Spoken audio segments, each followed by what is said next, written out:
podcast saya, yaitu podcast Christian teman-teman pada hari ini.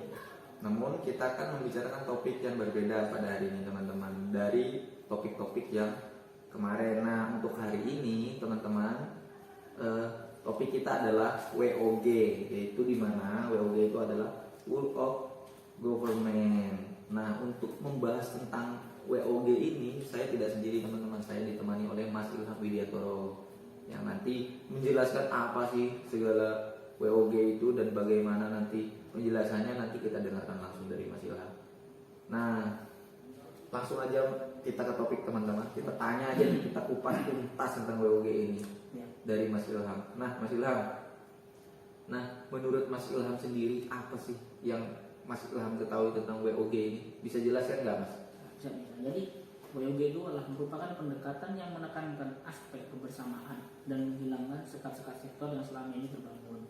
World of Government menjelaskan bagaimana instansi pelayanan publik itu bekerja lintas batas atau lintas sektor guna mencapai tujuan bersama dan sebagai respon terhadap pemerintah terhadap isu tertentu. Gitu Mas Kri jadinya. Oh, jadi peran WOG ini membantu dalam satu kesatuan ya antara yang tadinya terbatas oleh wilayah mungkin jadi terhambat. Ya begitu Mas, bisa dibilang seperti itu. Jadi itu adalah instansi pelayanan publik yang bekerja lintas batas, Mas. Iya, tanpa batas karena dibantu oleh WOG ini tadi ya. Oh, jadi begitu ya tentang WOG. Nah, kemudian menurut Mas Ilham sendiri seberapa penting sih WOG ini diterapkan dalam pelayanan publik kita? Kalau menurut saya sih, buat suatu pemerintahan itu sangat penting karena WOG ini dilakukan untuk menyatukan seluruh sektor yang terkait dengan pelayanan publik. Jadi ada beberapa yang dapat dilakukan kita untuk melakukan pendekatan WOG tersebut. Adalah satu pelayanan yang bersifat administratif, artinya pelayanan publik yang menghasilkan berbagai dokumen dan surat-surat resmi yang dibutuhkan oleh warga masyarakat. Dokumen dan surat-surat resmi yang dihasilkan dapat berupa KTP, status kewarganegaraan, status usaha, surat kepemilikan atau penguasaan atas barang ataupun SIUP, izin trayek, izin usaha akte, sertifikat tanah dan lain sebagainya. WOG dalam jenis pelayanan administratif dapat dilihat dalam praktek-praktek penyatuan penyelenggaraan izin dalam satu pintu seperti PTSP atau kantor samsat. Kantor samsat dalam mengurus pajak motor kendaraan itu. Jadi terus yang kedua adalah pelayanan jasa, pelayanan yang menghasilkan berbagai bentuk jasa yang dibutuhkan oleh masyarakat seperti pendidikan, kesehatan, ketenagakerjaan, perhubungan dan lain sebagainya. Yang ketiga itu ada namanya pelayanan barang, pelayanan yang menghasilkan jenis barang yang dibutuhkan oleh warga masyarakat seperti jalan, perumahan, jaringan telepon, listrik, air bersih dan lain sebagainya.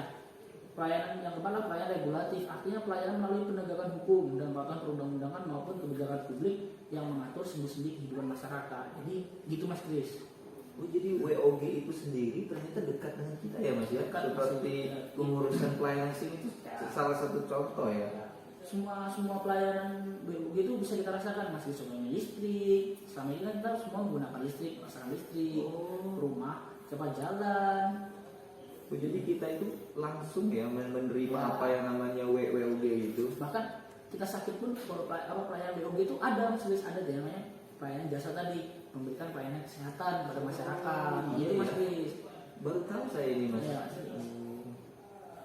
Nah, Mas Ilham, pertanyaan berikutnya nih.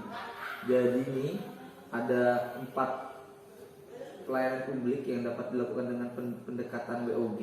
Nah, yang pertama tadi adalah pelayanan yang bersifat administrasi.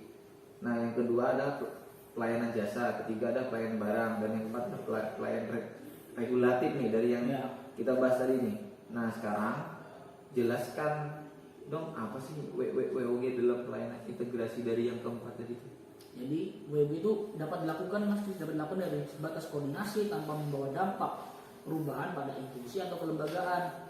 Kelembagaan yang terlibat dalam koordinasi tidak mengalami perubahan struktur organisasi. Dalam kategori integrasi kelembagaan yang terlibat melalui penyamaan perencanaan jangka panjang serta perencanaan kerjasama. Dalam kategori kedekatan, kelembagaan menyatukan diri dalam wadah yang relatif permanen. Nah, jadi ini ada beberapa cara yang dapat dilakukan melalui pendekatan WOG, baik dari penataan institusi formal maupun informal. Antara lain Mas Luis, ada yang pertama adalah penguatan koordinasi antar lembaga. Penguatan koordinasi dapat dilakukan jika jumlah lembaga-lembaga yang terkoordinasi masih terjangkau dan manageable. Dalam prakteknya, tentang kendali yang rasional akan sangat terbatas. Salah satunya alternatifnya adalah mengurangi jumlah lembaga yang ada sampai mendekati jumlah ideal untuk sebuah koordinasi. Dengan jumlah lembaga yang rasional, maka koordinasi dapat dilakukan dengan lebih mudah. Yang kedua ada membentuk lembaga koordinasi khusus. Pembentukan lembaga yang terpisah dan permanen yang bertugas dalam mengkoordinasi sektor atau kementerian terkait adalah salah satu cara melakukan WOG.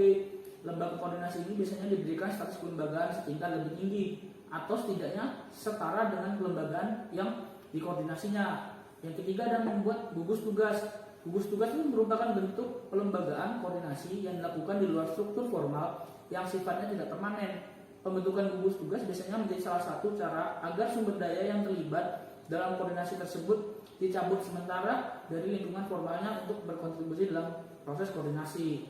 Yang keempat itu ada koalisi sosial. Koalisi sosial merupakan bentuk informal dari penyatuan koordinasi antara sektor atau lembaga tanpa perlu membentuk pelembagaan khusus dalam koordinasi ini. Koalisi sosial mendorong adanya penyamaan nilai dan persepsi tentang suatu hal sehingga pada akhirnya akan terjadi koordinasi alamiah. Jadi gitu Mas, ada 4 juga tadi.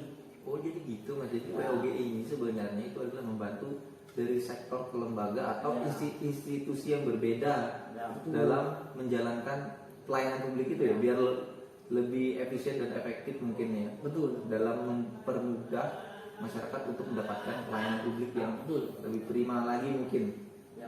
Nah, Mas Ilham, ini kan Indonesia sudah mulai mau melaksanakan WOG di sistem pemerintahan kita yang sekarang. Nah, negara-negara mana saja yang sudah menerapkan sistem WOG ini? Jadi Mas Kris, ada beberapa negara yang telah memiliki pengalaman dalam penerapan pendekatan WOG ini yang berhasil dan mungkin cukup baik lah.